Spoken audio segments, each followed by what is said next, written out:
Hi friends, అందరికీ good morning. ఈరోజు నేను పొద్దున్నే నా ఫీల్డ్కి వచ్చాను. పొద్దున్నే ఎంత చలిగా ఉందో, మంచు కూడా విడిపోలేదు, ఇంకా కూడా మంచు విడిపోలేదు.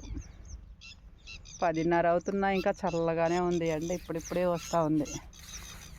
ఇది చూడండి, నా ఫామ్లో వచ్చేసరికి వేప చెట్టుకి అల్లుకుంది. ఎలా అల్లుకుందో చూడండి, చాలా బాగా వచ్చింది. ఇందులో సొరకాయలు కాస్తా ఉన్నాయి, మీకు కూడా చూపిస్తారండి.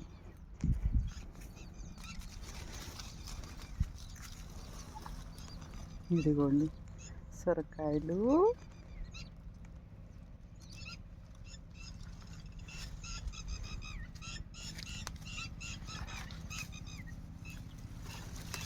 ఇక్కడ ఈ విధంగా న్యాచురల్గా పండించినటువంటి పంటలు తినడం వల్ల మన ఆరోగ్యమే బాగుంటుంది. కాకుండా ఇలా ప్రకృతిలో చక్కగా ఆస్వాదిస్తూ వాటిని చూస్తూ వీటితో ఇలాగా ఇవి చూడండి ఎంత తాజాగా ఉన్నాయో, న్యాచురల్గా.